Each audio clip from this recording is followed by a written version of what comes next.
Hello and welcome back to my channel. My name is Anna and I'm a former dancer and energetic tailor, and this channel is all about sewing, costuming and also theater costume concepts. And I have to apologize a lot because it has been a while that I came up onto camera.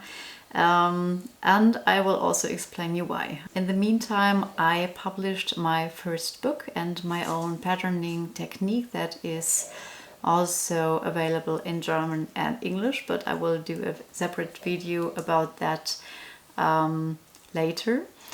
But now it is time for me to do fun projects like this. And this project is just a fun project that keeps me sane because of the workload that I daily perform. So this is just my personal look, and also a disclaimer, this is not connected to anything of the original series. It's just my personal fun project that I like to do. Today we are going to cover Aeolus and how to use the vertical space above the actual stage. So with Aeolus we have a lot of opportunities, and we also have to look a little bit in the history of musical. Aeolus usually is a god, but here in the epic series it is sung by a woman, so actually it's kind of a goddess now, but I really like that idea. So we have her once in the entire series that she appears. That means that we just have to make one outfit, because we don't have a character development inside the series, that we have her on one spot and another spot and she changed. And this is not the case, so we just have one signature outfit for her. Now let's have a look in the history of musical. There are a lot of musicals that we also see aerial performances, like in Tarzan or Mary Poppins. In Tarzan, for example, we just have wires and harnesses that are in the bodices and also in the costumes, so that the actors are basically hanging on these harnesses, usually with something underneath or with a small stage that flies her down, like in Mary Poppins. But in Tarzan we just have wires and harnesses. And this is a great opportunity for this specific musical, because we have these the primates and the gorillas swinging from the lions. I don't know the English word for that, but here we don't have so much possibilities to use that here. Also in Mary Poppins we have her when she has her umbrella and comes down above of the audience onto the stage. And this is kind of tricky, but also we don't have too much possibilities to use this technique. So what I would suggest for Aeolus and her little Winions, which are her companions, you probably know that, that we actually use aerialists. So we have the Winions that are also in the background creating the space around Aeolus, and also the atmosphere that we want to see on stage. And I'd really like to see actual aerialists performing on silks, ropes and hoops and whatever shapes there are. There are also these little spiral shapes or the cubes, and there are a lot of possibilities there for the background. So this is actually what I would suggest doing in terms of using the vertical space for Aeolus.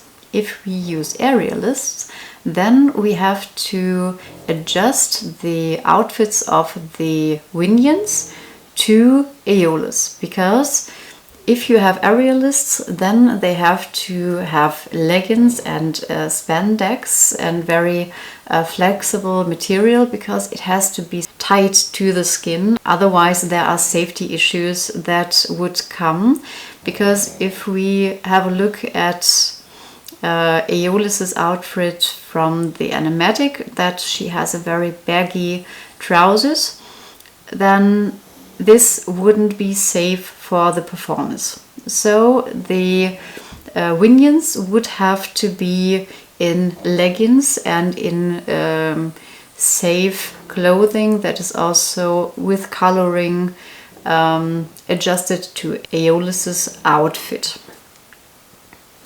Now let's talk about Aeolus. As talked before, we just see her once in the entire series, and I think there's a little bit of a replique later on, but we don't see her. So this is just a vocal reprise of her. She is very mischievous. So we have an island in the sky. Odysseus sees it in times of the storm that is sent by Poseidon, and he goes up into this island, and we see a little castle there, and we see then the animatic that Gigi did. We will also have a look at this in a moment. And she is handing him the wind bag, and yeah, there's a little catch to it. So she is also playing a little bit with him. She is very friendly, but she also wants to have fun with it. So this is her character. She is very friendly, but also very mischievous. And yeah, we have to put this also into the outfit, that she is kind of a happy character, not like some else characters that are a little bit more grumpy. And yes, so we will have a look now at Gigi's beautiful animatic. And a disclaimer here, we are just analyzing how we are going to put this into an actual outfit that could work on stage or not. So I love her animatic. This is great for that what it should be. So an animatic that shows the flying around the ship and yeah, being a goddess. But there are things obviously that we can't do on stage because there are physics. If you want to see more of her, I will link her channel below, and she does amazing work. I will cover a lot of other videos from her too. This is not a critique on her work, it's just an analysis about how we could adjust this now to this stage. And I see problems there, but I also wanted to say the animatics are not made to be on stage outfits. We can work, if we have an animatic, with so many things that defy the physical laws. So yeah, the outfits are not made for being a real stage outfit, or yeah, a cosplay in a way. But yeah, we will have a look at her beautiful animatic, and I will tell you what I see and then what I also did in terms of achieving that outfit. The first picture that we are going to talk about is a picture from Keep Your Friends Close. So we see her appearing now in front of Odysseus, and we directly see here an one shoulder top, and that she is sitting cross-legged. We see some jewelry around the arms and the wrists, And we also have kind of clouds around the neck. The hair is open and moving, and I think we don't see too much here. Let's skip to the next picture. Here we see the bottom half of her outfit. So we see it's a baggy trouser. We see that it is belly free top, and we see that she has also very tight around the ankles. So it's a very basic pattern, kind of easy, so there wouldn't be a problem. But there is something that I would like to show you directly, because I did try to do the decoration we see here now on the lower part of the trouser, and I did that too in my first try, and I liked it much as a cosplay, but from afar you can't see the decoration. I also wanted to stay in the same tone as the animatics, so in a light blue that is also seen in the sky, so this fits very, very well. Yeah, so there's the problem. I will show you here what I mean by that. If we are tone in tone, this doesn't work, and even if we take another color, like a darker color or a lighter color, then it doesn't shine too much. But we could do it in different ways, so that we have more sheen fabric, and that the LEDs that could be the decoration are going through. But I didn't like the idea, because you also have probably to wash it, even though that costumes usually are not that often washed in theater. Actually, it's kind of disgusting what it is done to clean it. It's usually a bottle of vodka that is just like 1 to 10 with water, and you just spray it to disinfect it, and it's gross actually. So I'd prefer to have washable outfits, and that's why I also tried to have this glowing for the guards that Jay also had in one video, that he wanted to achieve this as the guards signature thing to see. So I did that with the headpiece. I will talk about the headpiece later. So we have the trousers here, and the first try of the trousers. It's nice for a cosplay, and it's nice for gardening, but it's not something for the stage. The next outfit, we also see her a little bit dancing, and that this is a one-shoulder top, but we don't see too much here, so let's move on. Here we see a little bit more. We see that what was around the neck is more her hair, and it is moving, so that this is actually kind of free. We see the top a little bit more, but it is not too much designed. It doesn't have to be, but yeah, we don't see too much. It's just a one-shoulder picture from it, what we see. So now we are talking about the hair. When the crew opened the windbag, so we see her hair really moving forwards and backwards. So this would be more an open hair design. Yeah, we see it here, and we see it also in the next picture, that we have this voluminous hair moving around her, and we see also the stripes from the one shoulder action. And yeah, so basically we don't have too much to work with, but we will talk about that. So now, what would we have to change and what would we have to define? We see in the structure of the animatic that we don't have two fluffy elements, and I chose the fabrics according to what I saw, that the material is not very fluffy compared to using like interfacing with 300 grams that is like this thick and has a little other shape and a feel to it. But yeah, I did it like I saw it in the animatic, and there is the problem.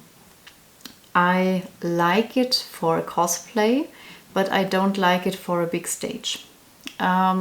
What I would like to do, or what I would do different for a stage version, is using what I just talked about it a minute ago, is this interfacing, and I would do like a corset top, and that you can put the LEDs underneath so that you have a glowing in the upper part.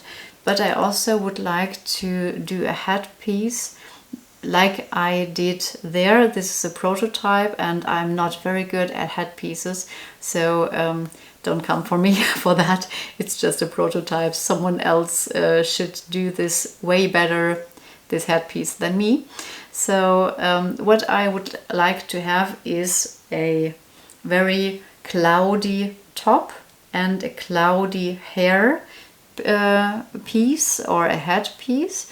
And I would also like to have the waistband also with this kind of material. What I like actually is the shape of the trousers that I did. It is very wide and it has cuffs, and the closure is very smart because there is a button on one side, a lace on the other side, and buttons on the ankles. So if you need to remove the costume quickly, like in a quick change, then it works within 5 to 6 seconds. It's very, very nice. I think even less. It's like 4 to 6 seconds, I think. The top is also lace, so you just put it up, and it's gone. And you can go into the next outfit if there is a quick change, but I don't think that Aeolus's actress, if there was a play or a musical, that she would have to do a quick change there. Yes, I will just show you what I did, and I like the way that it works as a cosplay, and as told before, not on stage. But this is the final outfit that I did, and that I also like to wear outside, without the headpiece, of course. So this is more it, and what I really like about the pants is they are very safe and secure, and I also thought about the problem of quick changes. So I just have to undo this button here, here and here, and it's off. So very, very easy also to go in. I like this very much. And what I also like is here the side. It's just, and you can just put it off. I like the details also here, that is done with fabric color, and also here that it has really this fun cloud shape on it. But this is what I mean. You can move around. You have this flowy arm that I did, and for the stage it's way too less. There has to be more. So I will show you now this whole thing with a headpiece.